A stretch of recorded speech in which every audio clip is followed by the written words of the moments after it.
नाशिकच्या सातपूरमध्ये ITI signal जवळ एका तरुणानं स्वतःची दुचाकी पेटवून दिली। कौटुंबिक वादातून नैराश्य आल्यामुळे तरुणानं हे कृत्य केलंय। सातपूर पोलिसांनी घटनास्थळी धाव घेत संबंधित तरुणाला ताब्यात घेतलंय। तरुणावर गुन्हा सुद्धा दाखल करण्यात आलाय। ITI सिग्नल जवळ एका तरुणाने आत्महत्येचा प्रयत्न करत दुचाकी जाळल्याच्या बातम्या व्हायरल होत आहेत। खरी परिस्थिती पाहता तशी नाहीये। सदर तरुणाचं नाव समीरुल्ला अमानुल्ला शेख राहणार अंबलडिंग रोड असे आहे। त्या तरुणाचा आम्ही ताब्यात घेतले आहे। त्याच्याजवळ विचारपूस केली असता त्याने पोलिसांना माहिती दिली की त्याचे काही दिवसांपासून कौटुंबिक वाद सुरू होते।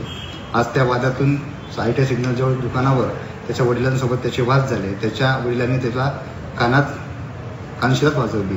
त्या रागाच्या भरात तो घरी जाण्यासाठी निघाला आणि त्यांनी ITI सिग्नल जवळ दुचाकी पेटवून दिलेली आहे, स्वतःची दुचाकी।